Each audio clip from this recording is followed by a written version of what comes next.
라스트 찬스입니다. 서서히 반등을 준비하는 시장, 분할 매수로 대응하라 오늘의 주제입니다.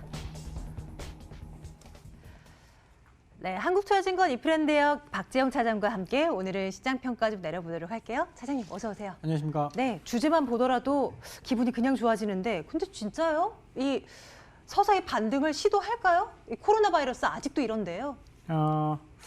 일단 오늘 중요한 뉴스들이 몇 가지가 있었는데요. 지금 바이러스 제외하고는 많은 부분들이 좋아지고 있습니다. 지표들이 개선되고 있는데 이게 신종 코로나 바이러스가 좀 문제가 되고 있죠. 근데 저는 오늘 뉴스 중에 가장 좀 눈에 띄었었던 것은 중국 대사가 기자회견 했는데 네.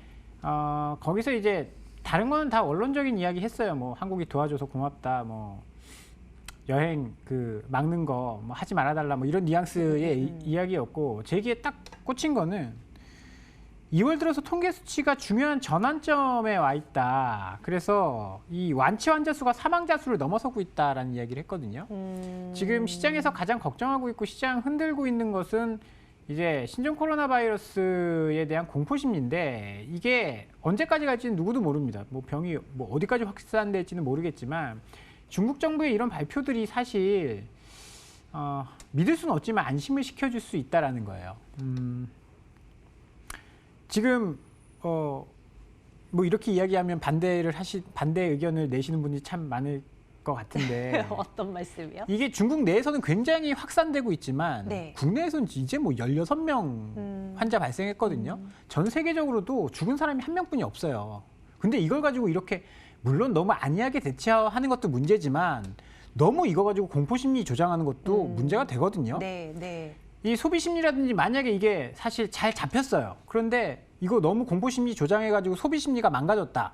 그러면 이거 되돌리는데 엄청난 시간이 걸릴 수 있거든요.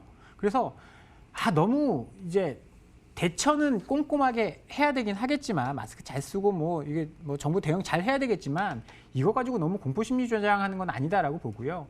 주식시장이 가장 먼저 반응을 했다라고 봅니다. 오늘 뭐 중국 증시 보면 어제 7% 하락했는데 외국인들이 182억 위안 샀습니다. 어제. 그러니까 우리 뭐 지금 뭐 중국인들이 공포에 휩싸여서 투매를 했을 때 외국인들은 그거 다 받아냈다라는 거거든요. 오늘 뭐 상해 지수가 또 3% 하락해서 출발하긴 했지만 양봉으로 지금 전환이 되고 있어요. 꽤 빠르게 네. 반등되고 있습니다. 네, 네. 이거는 사실 외국인들이 시장의 경험이 훨씬 더 많고 과거에 뭐 메르스라든지 이런 것들의 시장이 완전히 망가지지 않았다라는 것을 알고 있기 때문에 이런 현상들이 나온 거다라고 보고요. 그래서 이제 실적 잘 나오고 있고 중국 증시 우리가 눈으로 열리는 거 받고 반등하는 거 봤기 때문에 이제 남은 건 신종 코로나 바이러스가 언제 잡히느냐 아니면 피크를 치느냐인데 저는 오늘 중국 대사의 그 기자회견장에서 어느 정도 좀 시장이 힌트를 얻었다라고 보고요. 그래서 시장 오늘 꽤 많은 큰 상승세를 보였다라고 봐야 될 것 같습니다. 그럼 간만에 코로나 바이러스 이 이슈 걷어내고요. 경기에 대한 판단 좀 들어보도록 하겠습니다. 뭐 각국의 이제 지표들이 지금 이제 뭐 쏟아져 나오고 있는 상황이고 미국에서도 뭐 여러 지표들이 공개가 됐는데 진단해 주시고 2월도 호조될 가능성이 있는지에 대한 부분도 좀 내다봐 주세요. 네, 일단 어제 미국의 ISM 제조업 PMI가 발표가 됐는데 굉장히 좋게 나왔어요. 아무도 기대 안 하고 있었는데 전월치가 47.8이 나왔습니다. 이게 11월보다 안 좋아져서 문제가 굉장히 심각했었는데 이번에 50.9가 나오면서 기준선을 넘어섰습니다. 기대하고 있지 않던 지표가 굉장히 좋게 나오면서 기대감을 좀 크게 만들 수 있죠. 미국의 제조업이 좋다라는 것은 수출 국가에게는 큰 뭐 호재성 뉴스라고 봐도 좋을 것 같고요. 세부 내용을 보면 더 좋습니다. 생산이 전월 대비해서 엄청나게 크게 성장을 네. 했고요. 신규 주문, 그다음에 제 오른쪽에 보면 재고 수준은 마이너스를 기록을 했죠. 이렇게 되면 이제 창고를 채워야 될 시점이 다가오고 있는 거죠. 무역 협상이 잘 되면서 이러한 지표들이 잘 나오고 있는 건데 이렇게 되면 수출을 주력으로 하는 대한민국 같은 나라에게는 이거보다 더 좋은 지표는 없다라고 보고요. 오늘 이제 통계청에서 소비자 물가 지수 발표가 있었는데 네. 지금 계속 0%대에 머물던 이제 소비자 물가 지수가 플러스 1.5%가 나왔습니다. 작년에 이제 기저효과 농산물 가격이 재작년에 어마어마하게 많이 이제 튀어 오르면서 작년에 이제 거의 0%대를 계속 유지를 했었거든요. 마이너스까지 이제 간 적도 있고. 그런데 이 소비자 물가가 상승하고 있다라는 것은 우리나라 지표 최근에 나오는 것도 다 좋게 나오고 있거든요. 경기가 살아나고 있다는 겁니다. 그럼 지금 걱정하고 있는 것은 이제 이런 지표들이 대부분 신종 코로나 바이러스는 반영을 안 했다라는 단서를 달고 나오고 있거든요. 그러면 2월 달에는 신종 코로나 바이러스 때문에 안 좋지 않겠느냐. 이제 막 지금 당장 나오는 소비자 물가 같은 경우에도 지금 농축수산물은 기저효과가 종료되면서 이제 상승을 했고 공업 제품이 2.3% 상승했는데 석유류가 12.4% 상승했습니다. 그런데 지금 신종 코로나 바이러스 때문에 유가가 급락하고 있어요. WTI 기준으로 $50도 깨고 내려갔거든요. 2월 달에는 좀 안 좋아질 수도 있겠지만 뭐 앞서 말씀드린 것처럼 이제 신종 코로나 바이러스가 피크를 치고 안정을 찾는다라고 한다면 유가도 올라오겠죠. 유가도 올라올 수 있기 때문에 너무 크게 걱정할 필요는 없다라고 봐야 될 것 같고요. 지표들이 전반적으로 좋아지고 있습니다. 공포 심리에 이제 주가가 좀 떨어지긴 했지만 결국 이제 주가라는 것은 실적의 함수기 때문에 펀더멘탈이 개선되는 것을 좀 더 주목을 해야 되는 시점이 다가오고 있다라고 봐야 될 것 같습니다. 이런 근거를 들어서 이제 시장은 서서히 좋아질 가능성을 이제 점치고 계신 겁니다. 차장님은. 그럼 앞으로 우리가 어떤 쪽에 좀 더 집중을 하면 될지 주식 투자의 전략적인 측면에서도 좀 고민을 해주세요. 지금은 이제 뭐 완벽하게 돌아섰다라고 볼 수는 없지만 시장이 완벽한 건 없어요. 이제 완벽한 그럼요. 것들 다 짝 맞추다 보면 주가는 이미 다 올라 있습니다.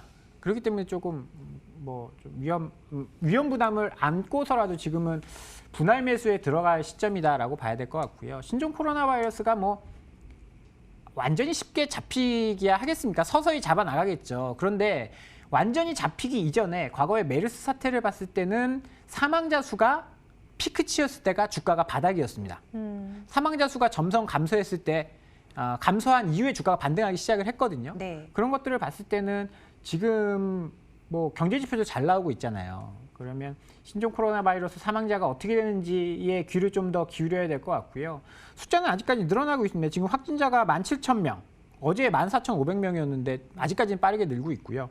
사망자가 362명, 이전에 305명이었는데 뭐 좀 빠르게 늘고 있어요. 아직까지는. 그 숫자가 진정되는 거를 좀 봐야 될 것 같고, 그런데 분할해서 매수를 해야 된다라는 것은 뭐 이게 잡힐 것이다라는 가정을 하고 들어가는 거니까 네. 경기 지표가 네. 좋기 때문에 잡힐 것이라는 가정을 하고 분할해서 서서히 들어가시는 게 좋을 것 같고요. 이럴 때는 낙폭 과대 종목들을 사시는 분들이 계세요. 그렇죠. 가격에 대한 어떤 그렇죠. 뭐 부담감을 더니까 좋잖아요. 작년 12월 초까지 이게 얼마였는데 지금 막 이렇게 많이 떨어져서 네. 그런데 사실은 그게 아닐 가능성이 높습니다. 작년에 이제 메르스나 이런 사태를 봤을 때는 제가 저번 주에 나와서 이제 가격이 떨어지는 것과 가치가 떨어지는 것을 구분해야 된다라고 보는데 네. 이거에 영향을 안 받는 업종이 주가가 많이 떨어졌으면 사야 되는 게 맞죠. 그런데 이것 때문에 분명히 영향을 받는 쪽은 있을 거거든요. 여행이라든지 항공이라든지 이런 쪽은 사실 실적이 1분기에는 엉망으로 나올 거예요. 그러면 그거는 이제 주가의 반영을 받아야 되는 게 정상이고, 그렇다라고 본다면 낙폭 과대보다는 뭐 지금 힘을 쓰고 있는 업종들이 좀 더 갈 수 있을 것이다라고 봐야 될 것 같아요. 오늘 뭐 삼성전자 3% 오르고 IT 쪽 막 불이 나고 있지 않습니까? 네. 그런 쪽으로 주목을 하셔야 될 것 같고요. 4분기 실적이 개선되는 종목들 관심 있게 보시는 게 오히려 장기 투자 관점에서는 좋을 것 같다. 뭐 삼성전자 많이 조정받았으니까 삼성전자 사셔도 되고, 나는 삼성전자 재미없다라고 하시는 분들은 장비주라든지 조금 더 변동성이 뭐 좀 있는 종목들을 사셔도 지금 반등이 나오고 있기 때문에 뭐 1월 수출 데이터라든지 이런 것들이 다 좋게 나왔기 때문에 그런 장비주, IT 쪽, 뭐 소재 날아가는 부품 쪽 전기차는 어때요?